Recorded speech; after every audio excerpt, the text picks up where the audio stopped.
So what's about to happen with you, JJ? I'm gonna get adopted. You're gonna get adopted. Are you excited about that? Yeah. That's a good thing. I'm gonna be allergic soon.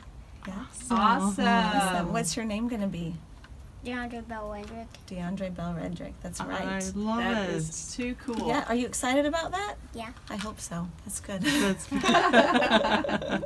awesome. How did you get that calling to be foster parents? So about 6 years ago, we as a family decided that we wanted to do something as a family, go into ministry somehow as a family, and going out of the country or going out of the state for long trips wasn't something that we could feasibly do with young kids and a job and things like that. So we had learned about fostering, and we thought that that was perfect, and that was something that God was calling us to do because we enjoyed children, we had space in our house.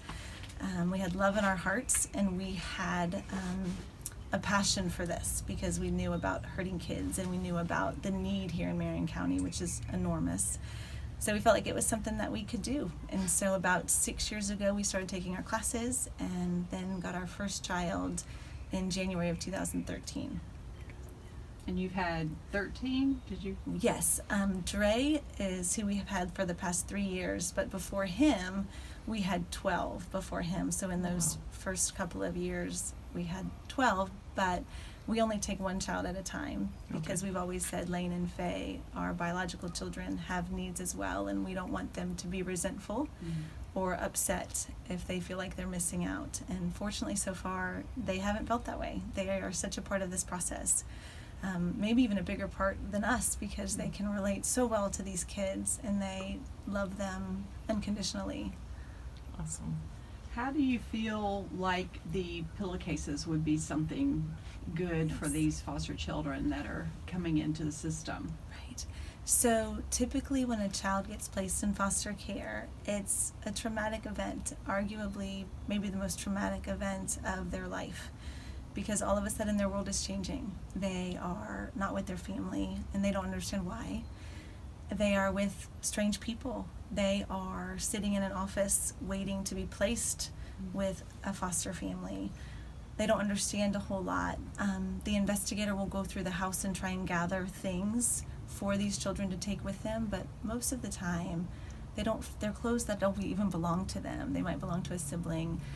It's items that are filthy and you don't really want them to be with right now.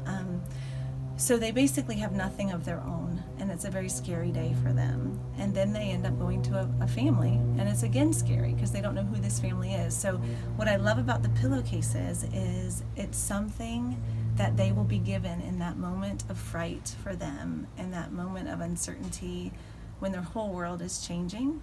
That is theirs, and that is clean and fresh, and it's theirs. And they will know that people are loving them, and they're with them through this process, even though it's scary. And I think it's a wonderful idea.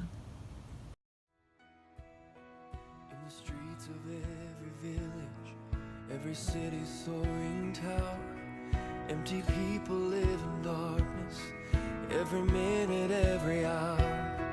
Hear the cry of desperation from a billion broken hearts. With a need so great, where do we even start? Let it start with me. Open up my eyes, fill my heart with your compassion, free my mind from all distractions, use my hands to set the captive free, move my feet to follow after you, Lord, change the world and let it start with me.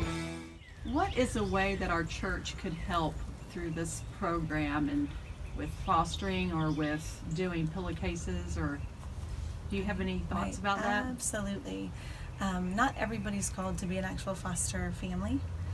We're not all called to do the different ministries that there are, but there are so many things that people can do surrounding foster care by using your own gifts and your talents and your interests. And I say if you, for example, if you can bake and you like to cook, make a meal and take it to a group home and share it with the kids there. If you enjoy babysitting or you enjoy kids but you don't necessarily have the ability to care for them long term, you can allow the foster family to go out for a night or for a weekend, and that's called respite care, and that is so appreciated. If you have the gift of encouragement, foster families could use it for sure, because although it's such a beautiful thing, fostering can also be very exhausting, frustrating, frightening.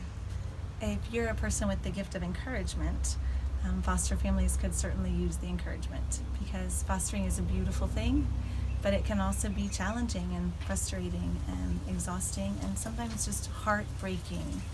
And so we need those encouraging people to help us along. If you're somebody whose kids have grown up a little bit and you have clothes, you have toys, you have books that you can share with these kids and these families, that would be so appreciated. I know we have families right here in this church that have done that for us.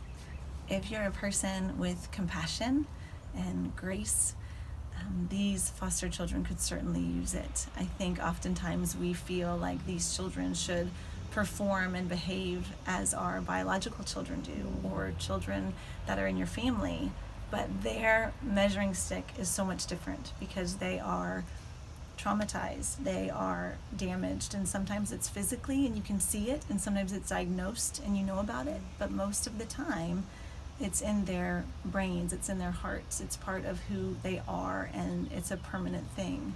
So if you can educate people on that and show compassion to these kids and celebrate how far they've come instead of critiquing where they are, that would be such a gift to Marion County and to these kids. What I love about these pillowcases is that these beautiful ladies are using their gifts of sewing and crafting to bless children. And that is what we're all called to do. We're called to use the abilities and the talents and the gifts and the drive that God has given us to love people and to love Him. And that's what it's all about.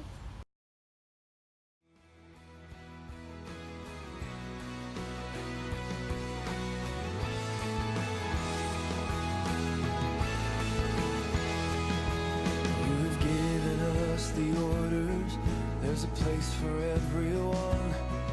I don't want to miss my mission in the plan that you've begun. You've promised to go with me